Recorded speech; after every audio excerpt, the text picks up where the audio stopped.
ya. Itulah oke mas suka gitu, suka ngasih sarkas-sarkas ke PSSI. Salah ke exco di luar sana. Oke udah bersama Denny dan juga Benhat. Kemana aja nih Den? Lo kayaknya lagi ada kesibukan lagi. Widih, gila. Mau dibayar siaran nggak mau Denny. Gue udah nggak butuh siaran di sini katanya gitu. Bukan, lagi ada kerjaan yang nggak bisa Terus dia ditinggal. kata Denny, gue udah sehebat Coach Yasin. Mana nih Coach Yasin? Dia bilang gitu. Kalau bukan sama Coach Yasin gue nggak mau. Gue pengen lawan buktiin. Lagi bangun jembatan. Bung Ben kemana Bung Ben? Stamford Bridge ya kan, jembatan Iya, Stamford Bridge. Chelsea. Ngomongin Tottenham Hotspur dong. Berani Biarin katanya, aja. Bung Ben. Biarin. Tapi bagus ya di bawah kontes sekarang ya.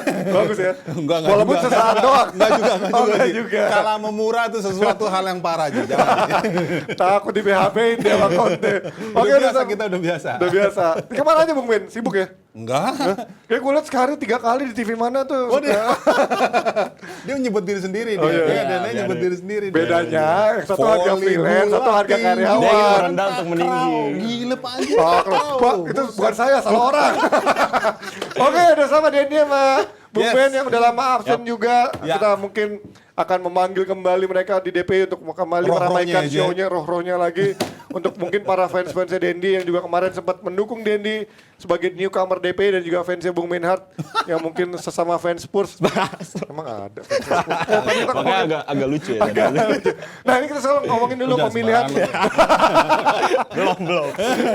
Soal pemilihan The Best FIFA Awards ini Lewandowski dipilih sama Ronaldo, sementara Messi lebih milih rekan timnya di PSG. Kemudian Lewis sendiri milih Jorginho. Lo setuju pasti sama Lewis ya?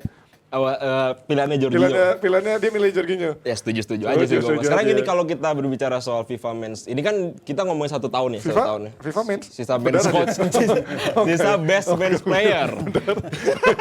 Ini kan berbicara tentang 1 tahun. Nah, sekarang kalau misalnya tiap pemain pilih pemain, gua nggak tahu nih votingnya tuh ditutup kapan. Kalau Ballon d'Or kan ditutup votingnya pada saat September karena karena waktu itu hitungannya semusim. Sementara ini kan Biasanya hitungannya kalau main setahun. FM tuh Desember dia Desember ya? dikasih votingan kapten sama timnas tuh suruh voting di bulan Desember biasanya. Tapi untuk kali ini, gue harus objektif bahwa memang Lewandowski itu layak untuk dapetin ini trofi ini.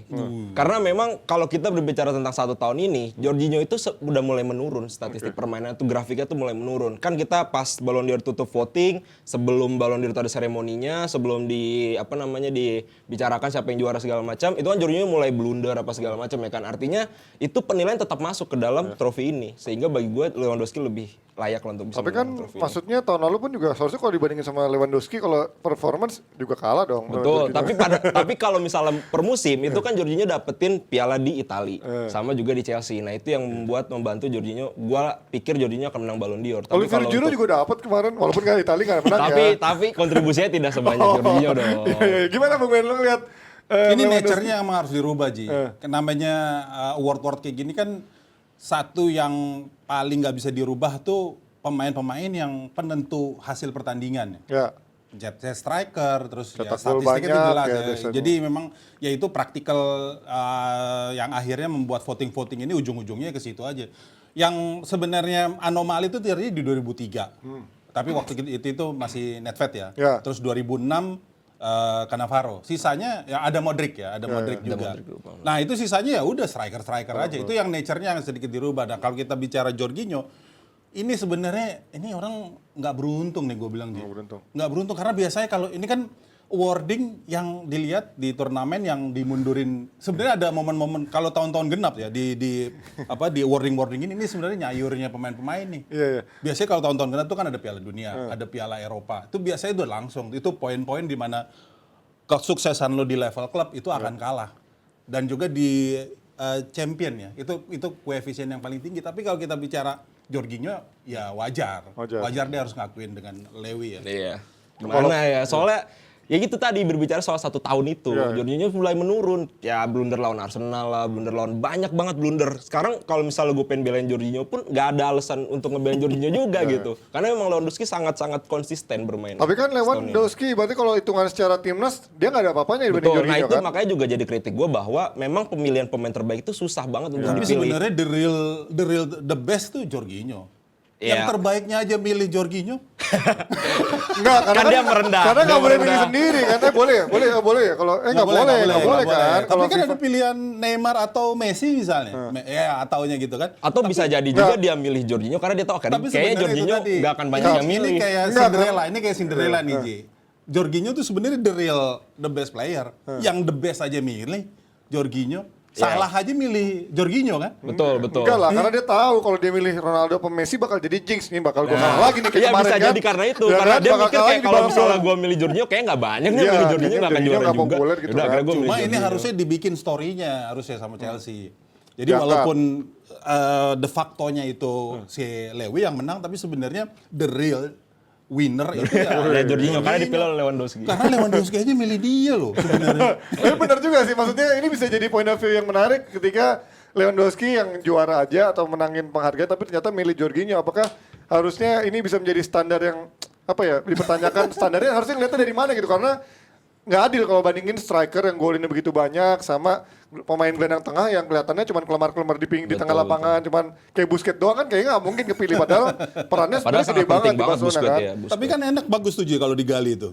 Kenapa Lewy milih Jorginho? Ya kan Nah, iya. sembarangan juga kan? Mana tahu motivasinya dia untuk milih Jorginho itu tadi. Ini nih bahwa salahnya Chelsea nih menurut gue. bisa jadi. Enggak, harusnya diangkat Gua tuh pada saat figurnya. Ballon d'Or kemarin gue tuh dukung Jorginho banget tuh untuk bisa juara. Cuman untuk kali ini gue harus mengakui Juara untuk juara Ballon d'Or. Ballon d'Or kemarin, kan Iya, kemarin tapi Messi. untuk kali ini gue harus mengakui memang Lewandowski. Nah sekarang berbicara soal Lewandowski milih Jorginho, siapa milih Jorginho, kan kita nggak tahu motivasi mereka Motivasinya, milih. iya. Contoh kayak, sorry misalnya Evan Dimas milih Neymar, kan kita nggak tahu motivasinya apa kan. Neymar ketiga. Ya maksudnya Yang kayak gitu pertama. kita nggak tahu motivasinya apa, kan ada bias juga. Bahkan Toni Kroos pada saat Ballon d'Or pun dia milih Jorginho, dia bilang bahwa kalau lu ngerti bola lu akan milih Jorginho kayak Tapi gitu. emang Jadi kalau setiap di pemain Euro, punya bias. Ketika gitu. di event itu ya emang Jorginho. Ya betul. Makanya kalau Itu misalnya tadi kita yang gue bilang kenapa di event-event besar itu sebenarnya pemain-pemain bisa nyayur di situ. Kenapa Modric itu bisa dibilang sukses ketika dia dapat, karena di event-event besar itu yang akhirnya lu di level klub mau sebagus Tapi gue apapun. gak setuju kalau soal itu. Cie, gue jadi panik sekarang. Oh, Tapi enggak. enggak, maksud gue kalau bandingin Modric sama Jorginho, menurut gue agak jauh berbeda. Karena Modric benar-benar ngegendong, dia banyak asisnya, banyak golnya. Sementara Jorginho kan cuma menjadi... Holdingnya perannya Betul. berbeda Ji. Iya makanya Di artinya turnamen kan itu susah di orang 2020 melihat itu ketika beda di nggak ada Euro. yang,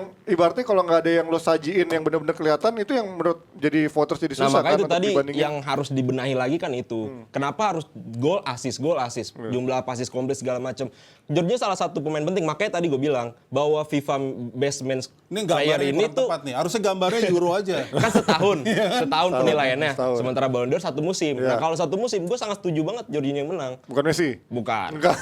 Messi pengen setahun, pengen semusim, gue gak setuju. Tapi itu tadi kalau udah event besar, Euro, Piala Dunia, itu pasti pemain-pemain yang bersinar saat itu yang lebih akan. Tapi kan punya kalau di momentum. Itali bukan dia yang bersinar, ada Chiesa, ada tapi dia punya pengaruh Donnarumma. besar. Betul. Ji. Karena Ada itu tadi Chiellini. finishingnya. Rohnya di dia Kalau ketika Chiesa Euro. segala macam finishingnya itu. Tapi ini ibaratnya Donnarumma diganti, timbang Itali. Kalau Jorginho diganti mungkin masih bisa ada Verratti, masih ada Tapi nggak Barella, akan ada hasil lu ada position lu akan menang. Cristante, ada Pessina gitu kan. Buktinya Jorginho nggak tergantikan kan. Ya iya, karena dia nggak Nggak cedera akan aja. mungkin ada skema yang bisa berjalan sampai akhirnya Italia seperti sekarang. Itu nggak akan mungkin. Makanya gue bilang tadi ini Ya, nggak Locatelli apes ya aja juga. nih, apes nih Jorginho. Kalau dia bukan, ya gue nggak tahu ya. Kalau dia itu figurnya yang lebih, karena karakternya kan terlalu Apa?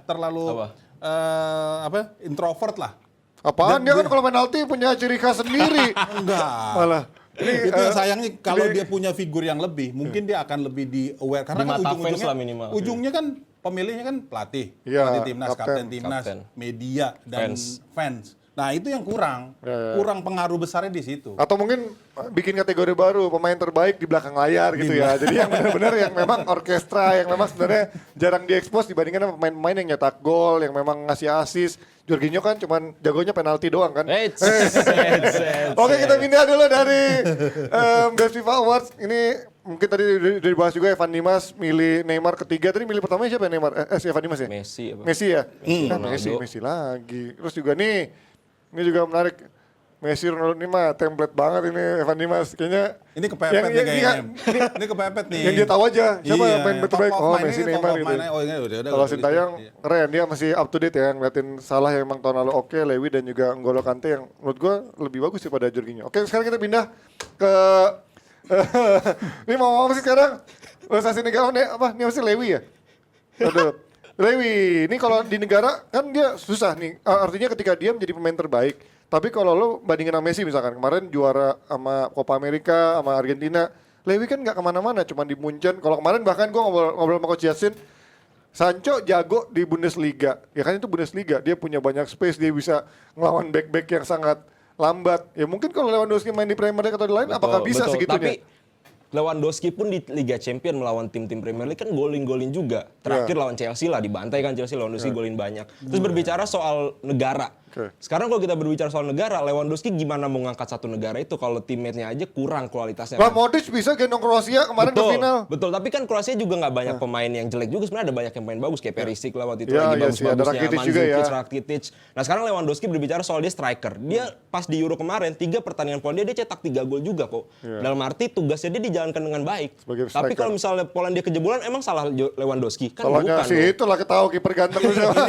Kiper sebenarnya Juventus. ini keadilan yang didapat sama Lewi karena kalau kita ingat tahun lalu juga kan dia kalah dari Messi karena faktor itu tadi kan popularitas. Padahal dia Messi cuma menggendong Argentina doang kan gitu kan. Tapi kan gendong Barcelona tahun lalu masih gendong lah. Walaupun gak juara tapi dia paling juaranya top Nggak scorer bisa juga dong. begitu, Ji. Yang penting prestasi, yang penting ukurannya kan dia mengantar trofi atau enggak. Nah, ketika dipisahnya itu, Ballon d'Or dipisah dari FIFA. Bentar, kalau itu berarti gue gak setuju. Loh, Snyder gitu kan- tahun 2010 ngangkat trofi. Konsistensinya Lewandowski itu akhirnya keadilan datang ke dia. Karena apa yang terjadi di Messi, itu kan menutup Enggak, karena Messi pindah rezekinya PSG. dia. Iya, Messi pindah PSG sekarang soalnya.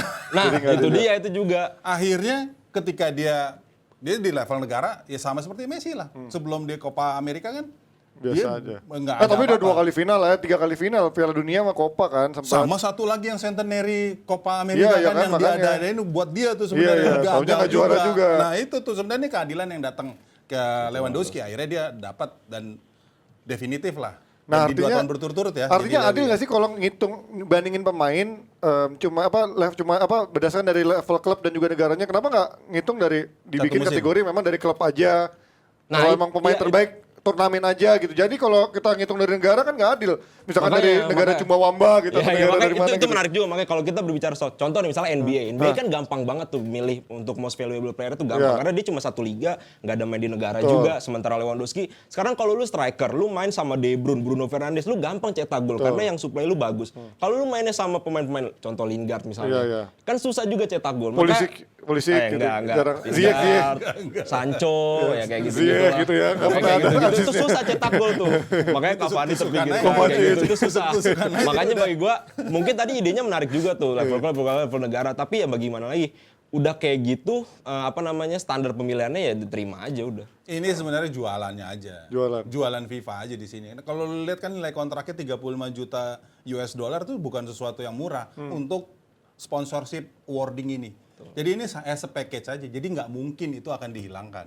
Jadi dari sisi objektivitas akan sangat tidak mungkin karena ini yang menariknya justru sisi subjektivitasnya, gimana pemain, kapten, pelatih bisa memunculkan subjektivitasnya. Kan dia udah patok juga kandidat-kandidat itu. Sebenarnya ini ujung-ujungnya itu tadi jualannya FIFA. Kalau Ronaldo tuh menang apa kemarin? Best apa? Best Spesial. special Oh, boys. spesial ya. World emang. special karena top skor di Tetap harus negaranya. ada Ronaldonya itu juga komersil juga Nah, kan. itu Titipan dia, sponsor. Tapi bener. emang dia kan tahun lalu Worth it lah. top scorer lah, masih bisa Enggak, dia lah. ngalahin Alidae Ya, kan. betul. mencetak Oh iya, gol ngelewatin. banyak. Kita harus akui ya. Oh iya ini Kita berarti harus akui. ini all international goals Iya, kan.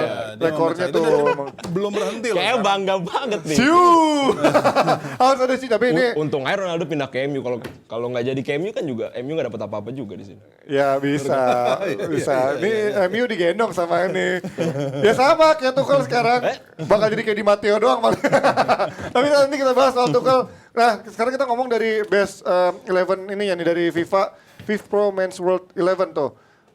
Ini strikernya ada 4 yang dipilih. Ini gimana sih maksudnya apakah mereka terlalu bingung memilih striker padahal back-back ini sedikit di underestimate ini. Striker tuh paling gampang untuk mendapatkan award kayak gini. Betul. Mungkin ada satu sih pemain yang harusnya dia masuk kayak Muhammad Salah ya mungkin ya. Iya, masalah harusnya. Nah, itu kan makanya banyak lagi kan, tambah lagi Muhammad Salah striker lagi. Jadi untuk menilai seorang striker bisa masuk ke award ini tuh lebih gampang dibandingkan menilai defender sama midfield. Tapi kan baik lagi, apakah ada penentuan harus formasi 4-3-3, harus 4-2-3-1, harus kan enggak. Jadi ya udah semaunya Berarti FIFA bisa aja. 1-11 dong. 1-0-0-11. Ya, tapi setidaknya tetap 1-0-10 gitu tetap ya. bisa masuk akal dengan permainan kayak gini kan. Maksudnya kayak Messi bisa jadi winger, Ronaldo bisa jadi winger. Implementasi Lewandowski, ya Haaland. intinya Ya. ini jualan. Karena implementasi nggak mungkin seperti ini. Nggak akan mungkin juga dimainkan kayak gini gitu. Dengan 4 striker tuh nggak mungkin juga. Kalau salah masuk, siapa yang kira-kira lu ganti di striker, Den? Ronaldo. Ronaldo top scorer nggak lu hitung? Antara Ronaldo atau Messi sih. Haaland Gua cuma ngerasa- main di Dortmund lu ngitung.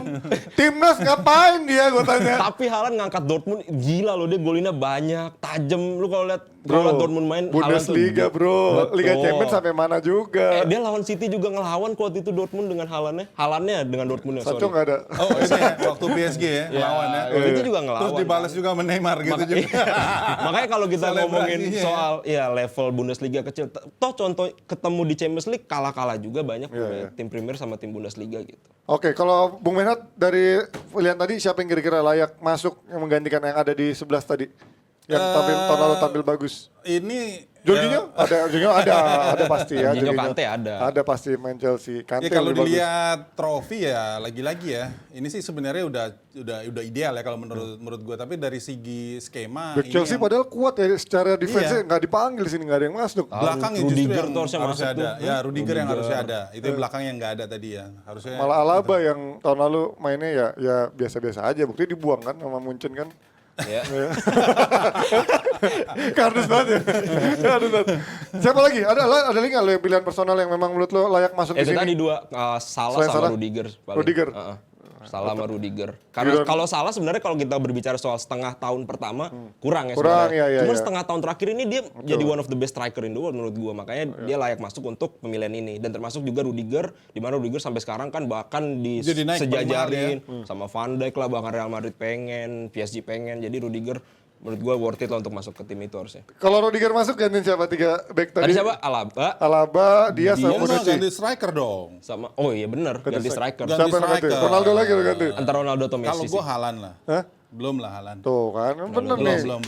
Ya, Lo nggak debatin tadi kira Haaland ngomong katanya Gua layak masuk. belum lihat. Kalau dibandingin tadi ya, Oh, iya. kalau dibanding 3 tadi itu emang pilihan yang susah karena kalau kita bicara Haaland ya dia nggak terlalu banyak juga di tahun ini pun Dortmund walaupun dia topang begitu dia nggak bisa Nggak dengan tenang di kemana-mana. atas. Di timnas pun juga dia nggak kemana-mana kan. Maksudnya ya walaupun dia jago sendiri tapi nggak ada Nggak bentuk konsisten yang juga, dia nggak konsisten juga. benar. Penampilannya belum konsisten. Walaupun dia di beberapa ketika dia bagus nyetak gol dia bagus, tapi ketika di beberapa pertandingan besar dia justru nggak konsisten dia main. Oke, itu dia dari 11 pemain terbaik pilihan FIFA, bukan pilihan pemain. Nggak pilihan pemain juga tadi, maksudnya yang diakomodir oleh FIFA. Sekarang kita ngomong pelatih terbaiknya. Ini Tuchel yang begitu dibilang jadi cerita dongeng dalam waktu 6 bulan bisa membawa Terus Chelsea mengalahkan Manchester City yang bahkan 5 tahun dengan Pep Guardiola yang begitu dibilang pelatih jenius nggak bisa ngasih gelar buat Manchester City, ternyata cuman butuh kurang dari 6 bulan Tuchel bisa membawa juara.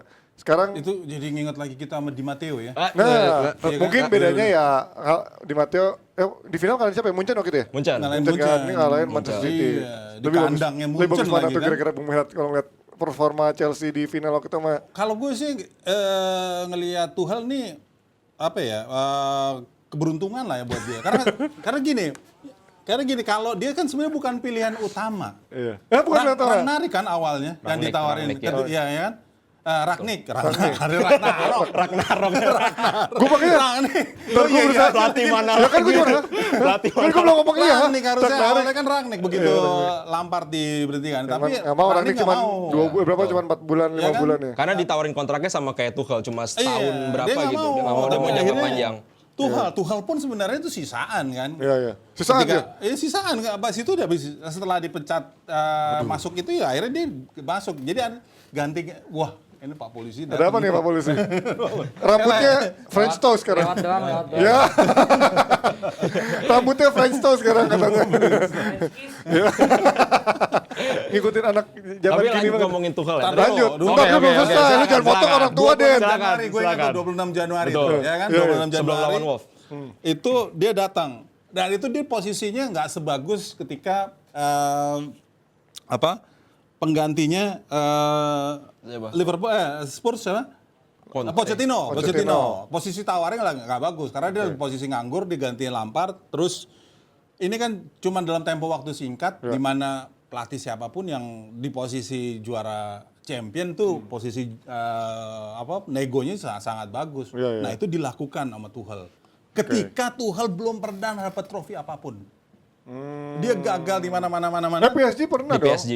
Tapi itu Tapi ya default. trofi Liga Petani lah ibaratnya gitu kan, bukan trofi Liga Champions. Walaupun sebenarnya udah pernah bawa ke final kan PSG kemarin. Iya tetap aja ujung-ujungnya sama kan kayak Pochettino juga pernah dibawa ke final. Avram Grant juga pernah, Avram Avram Grant kan di Chelsea. Nggak mau bahas itu. Gimana Den? Lo tadi udah mau siap counter soal Tuchel. Oke, jadi tadi kan berbicara soal posisi tawar segala macam, maka itu kan di luar permainan sepak bolanya ya. Tapi kalau kita ngobrolin soal Tuchel masuk dan mampu mentransformasi Chelsea, itu menurut gue one of the best aja.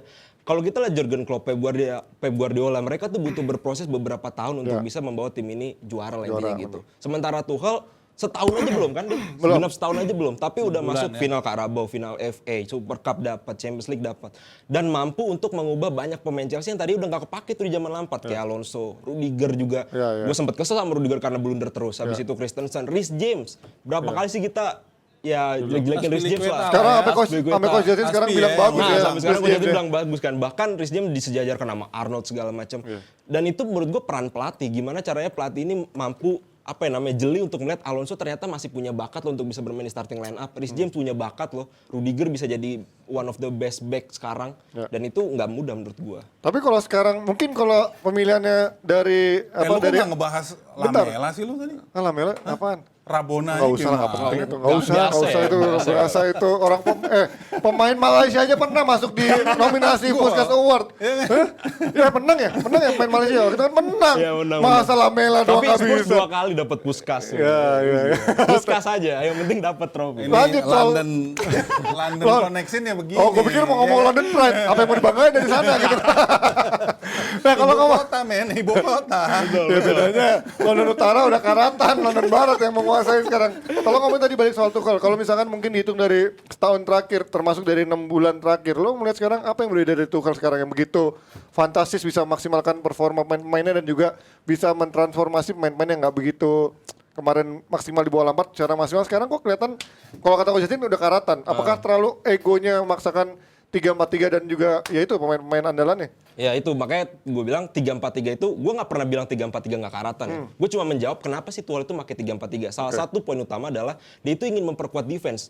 Kita lihat gimana berubahnya 180 derajat yang tadinya di zaman Lampard backnya Chelsea kayak apa sih amburadul kan. Sementara pas Tuchel masuk langsung bagus tuh defense-nya. Tapi jeleknya di depan. Orang sering pengen ganti formasi Chelsea di 4-2-3-1, 4-2-3-1. Mereka selalu bilangnya Pulisic bisa main lebih bagus ya di kanan, umpan Lukaku, Mason Mount di attacking midfield. Tapi mereka lupa kalau bermain 4-2-3-1 backnya Chelsea itu rapuh. Nah jadi gue melihat intensinya Tuchel ini adalah dia ingin membangun tim dari belakang. Dan jangan lupa Tuchel ini belum Berarti setahun. gue potong dulu. Berarti kalau sekarang pakai 4 tuh backnya Chelsea rapuh. Betul, Rudiger kasih jajar Van Dijk dong harusnya. Belum pantas jajar Van Dijk berarti ya. Ya mungkin. Tapi kalau Van Dijk main formasinya panik ya. Van Dijk main 3 back belum tentu bagus juga. Oh iya dong, sih, ya kan? iya. Kita belum tahu. Masuk akal. Ya, tapi intinya adalah Tuchel tuh belum genap setahun dan dia masih berproses. Ya biarin aja dulu dia bikin tim untuk jangka panjang. Kalau misalnya emang sekarang belum dapat Premier League, ya sabar dulu gitu. Masih setahun kok, belum lama-lama banget gitu loh. Santai aja. Tapi kalau ngomongin dari sekarang, dia kelihatan banget gak sih maksain soal Lukaku. Sekarang gini, lo merasa Lukaku itu kan banyak yang bilang Lukaku sebenarnya cuma menjadi opsi alternatif bukan pilihan utama. Tapi kalau lo merasa sebenarnya Tuchel pengen banget sih sama Lukaku dan akhirnya iya, kalau yang gue baca itu adalah emang Tuchel sendiri confirm bahwa dia nggak bilang gue pengen Lukaku dong, tapi dia pengen bilang dia pengen striker. Tapi dia kalau nggak salah gue tuh dia pengen Haaland atau Lewandowski gitu. Tapi akhirnya dapatnya Lukaku. Ya udah mau nggak mau kan dia harus manfaatin apa yang dia dapat tuh Lukaku. Cuman sekarang akhir-akhir gue pengen nyorotin Lukaku juga. Kemarin pada saat lawan City kan dia sempat yang ikat tali sepatu lama tuh. Itu gimana ya? Gue ngeliat kayaknya emang ada masalah nih mereka berdua. Karena bolanya itu sedang ada di depan Lukaku, dioper-oper depan Lukaku. Dan Lukaku kayak ngikat tali sepatu aja biasa gitu. Nah itu dia makanya gue bilang, gimana ya Lukaku ini awalnya datang kayak seakan-akan bilang ya Chelsea adalah my dream lah, dream gue pengen jadi legend di sini segala macam. Sekarang mana? Tapi gimana Bung Ben ini Dia ngeliat, kesel juga gitu apakah sama ini Lukaku justru dengan kedatangan Lukaku justru membuat jadi permainan Tuchel ya harus berpusat ke dia karena kan mau nggak mau dengan harga 100 juta dia harus maksimalin mikir gimana caranya bisa fit in di sistemnya dia kan. Ini ngelanjutin yang tadi nih, tanggal 26 Januari Masih ada di Masih otaknya, ada gua harus ternyata. keluarin. Karena kontrak basicnya kan di 18 bulan. Iya, iya. Ya. Jadi kalau di termin interval pertama dia 6 bulan langsung antar trofi. Terus kita juga tentu ingat ya, ketika dia ngantar trofi Liga Champion, Abramovich itu udah nggak hitung-hitungan lagi tuh. Dia 250 juta ya. Jutaan ya dikasih. Di bursanya, di uangnya itu dikasih. Jadi ekspektasinya Tuchel, ekspektasi manajemen itu udah lebih besar dari yang ketika dia pertama kali datang. Ini masalahnya. Ekspektasi terlalu besar. Skemanya nggak banyak berubah. Dia tetap mengandalkan number 9 tadi. Begitu itu tidak berjalan. Ini kan semua Liverpool, Liverpool juga nggak berubah itu aja. nggak, artinya dia memperkuat, adalah perubahan-perubahan besar dilakukan. Manchester City juga bikin perubahan-perubahan. Nah ini yang berat nih. Chelsea begitu dia ngeluarin Lukaku. apa yang diinginkan oleh manajemen. Jadi bukan Tuchel aja yang bilang dia butuh number 9, tapi manajemen tim pelatih juga minta. Itu tidak berjalan, ini PR. Tapi kan tahun lalu tanpa nomor 9 justru Chelsea bisa malah Ini yang lebih diminta. masa Ini yang bisa lebih diminta bagus tahun kan. ini. Walaupun mungkin ketika situasi buntu kemarin Giroud sama Tammy bergantian. Cuman kan permainan dengan 3-4-3 gini justru lebih bagus tanpa striker kan, buktinya kayak permainan kayak Klopp atau misalkan Pep Guardiola Nggak nggak ada ada nomor fight di depan, Ji. Itu Iya, PR-nya. betul. Nggak ada fight di depan, itu PR-nya. Akhirnya skema nggak berjalan sesuai yang dia inginkan. Ya, ini yang berat. Dan juga butuh variasi dong. Nggak mungkin Ya, dia sepanjang musim kan main itu aja. Tapi kan nggak mungkin lo variasi dengan 100 juta akhirnya jadi bench kan. Intinya tetap ada prioritas kan lo main dengan Nah, yang false harganya nine atau mahal kan real nggak number cuma nine. Lukaku doang. Havertz harganya mahal. Iya. Kan Werner juga lumayan. Maksud gua nggak cuma Lukaku doang yang mahal. Jangan lupa Havertz tuh juga mahal. Iya, Pemain Manchester setuju. lain juga mahal. Mereka juga butuh bermain. Sekarang kenapa Tuchel beli number 9 itu tadi? Butuh variasi untuk musim ini. Targetnya itu kan untuk dapetin trofi Premier League sekarang Iya. karena Champions League udah dapat. Oke lah musim ini mungkin berat lah untuk Premier League kan. Karena Bukan mungkin, udah pasti itu. Gua bisa Oke lah, pastikan, oke, gua bisa pasti terima itu. kalau itu. Nah, makanya sekarang gimana caranya semakin banyak variasi di depan, semakin bagus kan untuk Tuchel gitu loh. Cuman ya gue bilang kayaknya Lukaku ini bukan jawaban karena dari interviewnya dia, dari cara main dia di lapangan tuh udah kelihatan banget kayak ini orang mungkin kayaknya ngambek sama Tuchel karena mungkin formasi yang digunakan atau taktik yang digunakan oleh Tuchel nggak sesuai sama yang dia inginin. Tapi kalau ngelihat dari track recordnya Bung Ben, lo ngelihat Lukaku apakah memang seorang big game player? Karena gue lihat dulu, karena gue fans MU, fans Inter juga kan. Lihat di Inter misalnya, lihat di MU. Ketika di big game, sering banget dia ngilang. Ini juga kemarin di City hilang gitu kan, Dia butuh lawan City Conte. kemarin. Hah? Dia butuh Conte jenis pelatih yang betul-betul Ya, ya sama- nganjing-nganjingin. Sama udah. Conte di final juga nggak ngapa-ngapain, mana yang Europa League yang dia di final itu Oh kan. itu nggak bisa di satu Bahkan satu golnya, siapa lawannya Sevilla kan? satu season bersama Inter Iya sih. dengan speed terus juga gaya permainan yang berbeda, dia lebih ngotot. Itu karena Conte. Dia jadi kurang figur pelatih yang nganjing-nganjingin itu. Tuchel kurang anjing-anjing apa di bench kemarin kan, di bench tuh dikasih. Ya itu tadi soal kefigurannya memang beda. Beda. Dan kalau kita lihat ya terutama bagi Chelsea itu kan nature-nya di bertahan. Betul ya. Emang Nature-nya di Dikuatin bertahan. bertahan. Nah, Tuchel dengan perubahan yang sekarang ini dibikin hanya 3 back sejajar, 2 wing dan sejajarnya ini juga kan nggak ajak sebenarnya. Bahkan Mendy sekarang punya statistik kebobolan jauh lebih Banyak. gede dalam satu musim ketimbang musim lalu. Iya, padahal- Jadi memang udah hancurnya tuh di situ. Di depan mungkin ada solusi-solusi lain. Pulisic bisa dimainin di posisi itu. Mason Mount juga bisa menjadi cetak gol. Terus juga bisa bermain alternatif permainan sayap. Tapi lagi-lagi ini PR-nya center back yang posisi yang nature-nya Chelsea yang ditinggalin. Ini yang akhirnya bikin masalah buat Chelsea. Artinya kalau sekarang kan kalau kata kemarin Coach Justin juga minimnya pemain kreativitas gitu kan, pemain kreatif di skema ini. Lo ngerasa ketika Mason Mount dipaksain jadi sayap kanan atau kiri, main di tengah itu nggak ada pemain kreatif kan? Jorginho kan nggak ya, kreatif kan? Jorginho sama Kante lebih ke holding Iya, sih. holding kan. Ya, tapi itu resiko makanya gue bilang Kovacic juga. kalau misal bermain 3-4-3 mungkin defense lu akan lebih kuat. Walaupun akhir-akhir ini sering jebol juga. Tapi depan lu akan amburadul karena misalnya Ziyech nggak bermain di posisi aslinya, Pulisic yang tadi mana-mana mainnya, Iya, Arsenal Jablay sempat juga jadi back Pulisic. segala macam. Tapi kalau lu bermain 4-2-3-1 mungkin depan lu lebih bagus, tapi belakang lu rapuh. Nah, mungkin Tuchel ini mempelajari Chelsea yang tadi Bung Beat bilang bahwa Chelsea ini netarnya bermain bertahan. Nah, mungkin Tuchel ini ingin mempelajari, ingin mengubah pelan-pelan netarnya Chelsea mungkin tadinya bermain bertahan menjadi bermain menyerang. Oke. Dengan berubah dari 3-4-3. Oke, kita kuatin defense dulu lah. Kita masih punya waktu, kontrak gue sampai 2024 kalau nggak salah gue Tuchel.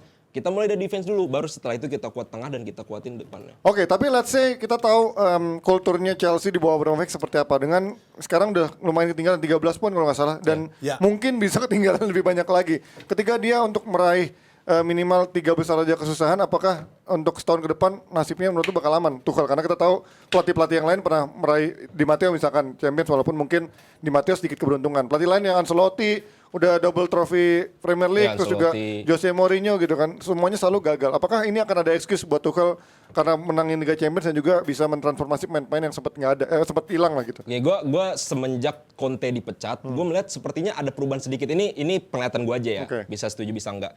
Gue melihat bahwa semenjak Marina men-take over direktur dan yang ngatur Chelsea, abis itu mulai ngambil Peter Cech menjadi technical director, sepertinya Chelsea itu sudah mulai bermain dengan filosofi. Makanya dia ngambil pelatih-pelatih yang mempunyai filosofi menyerang. Kan biasanya Chelsea itu bermain dengan Jose Mourinho, bertahan banget. Ranieri dulu, tambah Conte juga bukan permainan yang menyerang banget. Nah sekarang Chelsea udah mulai tuh ngambil Sarri yang bermain menyerang. Ternyata Sarri pengen balik ke Juve. Kan Sarri itu nggak dipecat loh. Sarri itu pengen balik ke Juve. Akhirnya ngambil Lampard. Nah Lampard juga kan awalnya di backup terus tuh. Tapi kita lihat Lampard nggak ada perubahan. Ya udahlah kita pecat juga. Padahal niatnya pengen rebuilding bareng Lampard. Nah sekarang di bawahnya Tuchel. Gue bilang kayaknya manajemen Chelsea udah mulai smart bahwa nggak langsung dipecat gitu aja. Kita lihat apakah Tuchel akan melakukan perubahan. Kalau misalnya hasilnya buruk terus dan nggak ada perubahan, gue bisa dibilang Tuchelnya akan dipecat. Tapi kalau misalnya Tuchel melakukan perubahan, bisa jadi aman. Perubahannya menurut lu dengan misalkan mengganti skema, kayak Coach Jesse kan bilang dia harus ganti skema nih, jangan maksain di gambar 3 terus. Apakah menurut lu itu menjadi salah satu solusinya sementara? Ya harus perubahan yang memang dilihat oleh manajemen. Salah satunya mungkin pergantian formasi. Bung Ben gimana ngeliat nasib Tuchel ini setahun ke depan? Apakah masih akan mulus? Ada 17 pelatih ya? Wah banyak loh. Iya kalau nggak salah. Dari 2003 ya. Sampai Scolari, Gus Hiddink, semua ada. Kalau dilihat nih ya, harus ada satu trofi yang dibawa Tuchel di musim ini ya, bukan di musim masih lalu. ada piala itu ya, piala FA di musim ini ya. Terus kalaupun gagal itu semifinal, minimal semifinal di Liga Champions. Kenapa? Ini kan ngomongin tentang pertama kurasi stoknya Chelsea di bursa. Karena kita tahu ya dengan manajemen barunya Abramovich dia nggak akan serta-merta menggelontorkan uang segitu banyak, terus in return dia nggak dapat apa-apa. Nah, faktornya dia harus minimal di semifinal. Nah, kalau gagal semifinal, itu akan gampang buat Abramovich ganti pelatih dengan begitu saja. Karena itu tadi, kalau dia gagal di perempat final, ini hancur nih. Iya. Sahamnya Chelsea itu hancur. Nah, kalau Persija kan kemarin udah beli pemain tuh makan Konate, terus siapa Bustomi, terus sama Syarian Abimanyu. Kok sekarang malah pelatihnya jadi out? Pelatihnya yang disuruh out, Angelo out tuh gimana, Bung Ben? Tapi nanti kita bahas Dep Dagri. Ya, tapi sebelum kita lanjut ngomongin dari Eropa, kita lihat dulu nih yang mungkin tetap aja Benha tetap cinta sama Persija walaupun lagi carut marut dan juga Denny tetap cinta sama Chelsea walaupun lagi carut marut. Tapi kita lihat apakah